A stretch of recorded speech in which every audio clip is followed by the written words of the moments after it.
ಎಲ್ಲರಿಗೂ T M education ಚಾನಲ್ಗೆ ಸ್ವಾಗತ.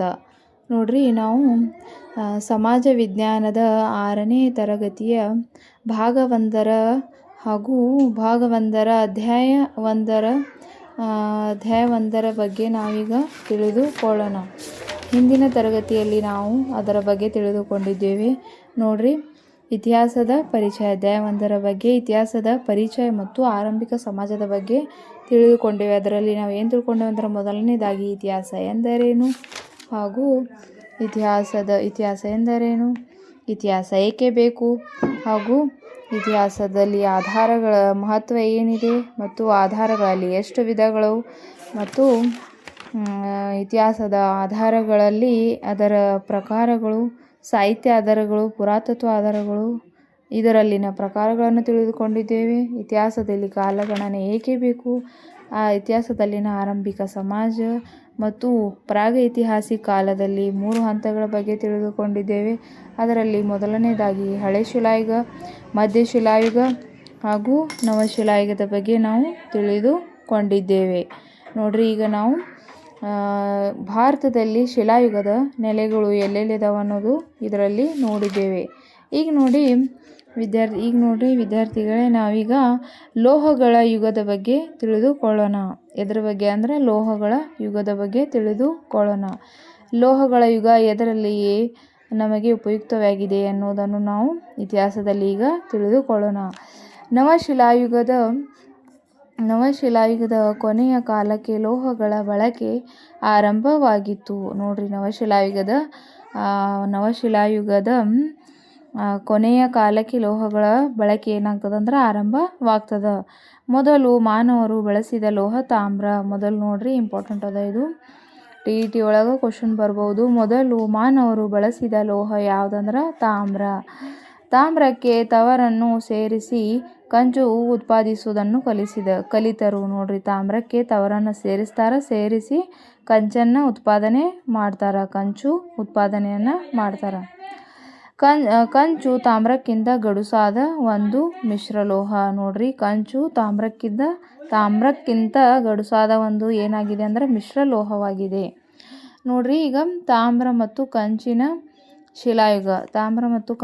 ಶಿಲಾಯುಗ ಇಲ್ಲಿ ಏನು ಕೊಟ್ಟಾರ ಅದ್ರ ಬಗ್ಗೆ ತಿಳಿದುಕೊಳ್ಳೋಣ. ತಾಮ್ರ ಮತ್ತು ಕಂಚಿನ ಆಯುಧಗಳ ಪ್ರಮಾಣ ಅತ್ಯಲ್ಪವಾಗಿದ್ದರಿಂದ ಅವುಗಳ ಜೊತೆಯಲ್ಲಿಯೇ ಶಿಲಾಯುಧಗಳು ಮುಂದುವರೆದವು. ಆದ್ದರಿಂದ ಈ ಕಾಲವನ್ನು ತಾಮ್ರ ಮತ್ತು ಕಂಚಿನ ಶಿಲಾಯುಗ ಎಂದು ಕರೆಯಲಾಗುತ್ತದೆ. ನೋಡ್ರಿ, GPSR ಒಳಗೆ ಪ್ರಶ್ನೆ ಬರಬಹುದು, ತಾಮ್ರ ಮತ್ತು ಕಂಚಿನ ಶಿಲಾಯುಧ ಎಂದರೇನು ಅಂಥೇಳಿ ಕ್ವಶನ್ ಬರಬಹುದು. ನೋಡ್ರಿ, ಅದಕ್ಕೆ ಉತ್ತರ ಏನು ಬರಿಬೇಕಂದ್ರೆ, ತಾಮ್ರ ಮತ್ತು ಕಂಚಿನ ಆಯುಧಗಳ ಪ್ರಮಾಣ ಅತ್ಯಲ್ಪವಾಗಿದ್ದರಿಂದ ಅವುಗಳ ಜೊತೆಯಲ್ಲಿಯೇ ಶಿಲಾಯುಧಗಳು ಮುಂದುವರೆದವು. ಆದ್ದರಿಂದ ಈ ಕಾಲವನ್ನು ತಾಮ್ರ ಮತ್ತು ಕಂಚಿನ ಶಿಲಾಯುಗ ಅಂಥೇಳಿ ಕರೆಯಲಾಗುತ್ತದೆ ಅಂಥೇಳಿ ಬರಿಬೇಕು. ಇದು 5000 ವರ್ಷಗಳಿಂದೀಚೆಗೆ ಕಂಡುಬರುತ್ತದೆ. ನೋಡ್ರಿ, ಇದು ಎಷ್ಟು ವರ್ಷಗಳ ಹಿಂದೆ ಕಂಡುಬರುತ್ತದೆ ಅಂದ್ರೆ 5000 ವರ್ಷಗಳ ಹಿಂದೆ ಕಂಡು ಬಂದೈತಿ ತಾಮ್ರ ಮತ್ತು ಕಂಚಿನ ಶಿಲಾಯುಗ ಅಂಥೇಳಿ ಹೇಳ್ತಾರೆ. ನೋಡ್ರಿ, ಕೃಷಿ ಮತ್ತು ಪಶುಪಾಲನೆ ಪ್ರಧಾನ ಉದ್ಯೋಗವಾಗಿತ್ತು. ಕೃಷಿ ಮತ್ತು ಪಶುಪಾಲನೆ ಏನಾಗಿತ್ತು? ಪ್ರಧಾನ ಉದ್ಯೋಗವಾಗಿತ್ತು. ಚಕ್ರಗಳಿಂದ ಮಾಡಿದ ಅಲಂಕೃತ ಮಡಕೆಗಳು ಈ ಕಾಲದಲ್ಲಿ ಕಂಡು ಬರುತ್ತವೆ. ತಾಮ್ರದ ಉಪಕರಣಗಳು, ಆಭರಣಗಳು ದೊರಕಿವೆ. ನೋಡ್ರಿ, ಏನೇನು ದೊರಕಿದೆ ಅಂದ್ರೆ ತಾಮ್ರದ ಉಪಕರಣಗಳು ಮತ್ತು ಆಭರಣಗಳು ದೊರಕೈತಿ. ಯಾವ ಯುಗದಲ್ಲಿ ಅಂದ್ರೆ ತಾಮ್ರ ಮತ್ತು ಕಂಚಿನ ಶಿಲಾಯುಗದಲ್ಲಿ. ಭೂಮಿಯನ್ನು ಆಳವಾಗಿ ಉಳಲು ಮತ್ತು ಅರಣ್ಯ ಕಡಿದು ಕೃಷಿ ಭೂಮಿಯಾಗಿ ಪರಿವರ್ತಿಸಲು ಕಂಚಿನ ಉಪಕರಣಗಳು ನೆರವಾದವು. ನೋಡಿ, ಭೂಮಿಯನ್ನು ಆಳವಾಗಿ ಉಳಲು ಅರಣ್ಯ ಕಡಿದು ಕೃಷಿ ಭೂಮಿಯಾಗಿ ಪರಿವರ್ತಿಸಲು ಕಂಚಿನ ಉಪಕರಣಗಳು ಏನಾಗ್ತವೆ ಅಂದ್ರೆ ಇವು ಬಹಳ ಉಪಯುಕ್ತವಾಗ್ತದೆ, ಕಂಚಿನ ಉಪಕರಣಗಳು. ನೋಡ್ರಿ, ಇದರಿಂದಾಗಿ ಆಹಾರ ಪದಾರ್ಥಗಳ ಉತ್ಪಾದನೆಯಲ್ಲಿ ಹೆಚ್ಚಳ ಕಂಡಿತು. ಆಹಾರ ಉತ್ಪಾದನೆಯಲ್ಲಿ ಏನಾಗ್ತದೆ? ಹೆಚ್ಚಳ ಕಂಡುಬರ್ತದೆ. ಹೆಚ್ಚುವರಿ ಧಾನ್ಯವನ್ನು ಅಗತ್ಯವಿರುವ ಪ್ರದೇಶಗಳಿಗೆ ಕಳುಹಿಸಿಕೊಡುವ ಮೂಲಕ ವ್ಯಾಪಾರ ವಹಿವಾಟು ಆರಂಭವಾದವು. ನೋಡ್ರಿ, ವ್ಯಾಪಾರದ ವಹಿವಾಟು ಏನಾಗ್ತದೆ? ಆರಂಭವಾಗ್ತದೆ. ಪರಿಣಾಮವಾಗಿ ವಾಯುವ್ಯ ಭಾರತದಲ್ಲಿ ಸಿಂಧೂ ಮತ್ತು ಅದರ ಉಪನದಿಗಳ ಕೊಳ್ಳದಲ್ಲಿ ಹರಪ್ಪ ನಾಗರಿಕತೆಯಂಥ ಬೃಹತ್ ಸಂಸ್ಕೃತಿಯು ತಲೆ ಎತ್ತಲು ಸಾಧ್ಯವಾಯಿತು. ನೋಡ್ರಿ, ಹರಪ್ಪ ನಾಗರಿಕತೆಯಂಥ ಬೃಹತ್ ಸಂಸ್ಕೃತಿಗಳು ಅಲ್ಲಿ ಕಾಣಲು ಸಾಧ್ಯ ಆಗ್ತದೆ. ಇದನ್ನು ಮೊದಲ ನಗರೀಕರಣವೆಂದು ಇತಿಹಾಸಕಾರರು ಹೇಳ್ತಾರೆ. ಏನಂತ ಹೇಳ್ತಾರಂದ್ರೆ ಮೊದಲ ನಗರೀಕರಣವೆಂದು ಇತಿಹಾಸಕಾರರು ಹೇಳ್ತಾರೆ. ದಕ್ಷಿಣ ಭಾರತದಲ್ಲಿ ತಾಮ್ರಕ್ಕೆ ಹೋಲಿಸಿದಾಗ ಕಂಚಿನ ಬಳಕೆ ಹೆಚ್ಚಾಗಿರಲಿಲ್ಲ. ಕರ್ನಾಟಕದ ಹಳ್ಳೂರು, ಬನಹಳ್ಳಿ, ಬ್ರಹ್ಮಗಿರಿ ಮುಂತಾದ ಕಡೆಗಳಲ್ಲಿ ತಾಮ್ರ ಮತ್ತು ಕಂಚಿನ ಶಿಲಾಯುಗದ ಆಧಾರಗಳು ದೊರೆತಿವೆ.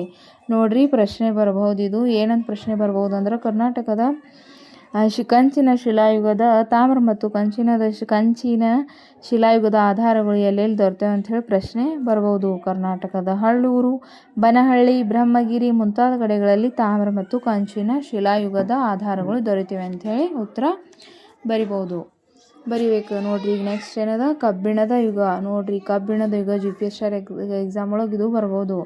ಕಬ್ಬಿಣ ಯುಗದ ಬಗ್ಗೆ ಟಿಪ್ಪಣಿ ಬರೆಯಿರಿ. ನೋಡ್ರಿ, ಕಬ್ಬಿಣದ ಯುಗ ಭಾಳ ಇಂಪಾರ್ಟೆಂಟ್ ಅದ. ಇದು ಕಬ್ಬಿಣ ಅತ್ಯಂತ ಗಡುಸಾದ ಲೋಹ. ಕಬ್ಬಿಣ ಇದೊಂದು ಎಂತಹ ಲೋಹ? ಅತ್ಯಂತ ಗಡುಸಾದ ಲೋಹ. ಇದು ದಕ್ಷಿಣ ಭಾರತದಲ್ಲಿ ತಾಮ್ರಕ್ಕೂ ಮೊದಲೇ ಬಳಕೆಯಲ್ಲಿತ್ತು. ನೋಡ್ರಿ, ತಾಮ್ರಕ್ಕಿಂತ ಮೊದಲು ಇದು ಬಳಕೆಯಲ್ಲಿತ್ತು.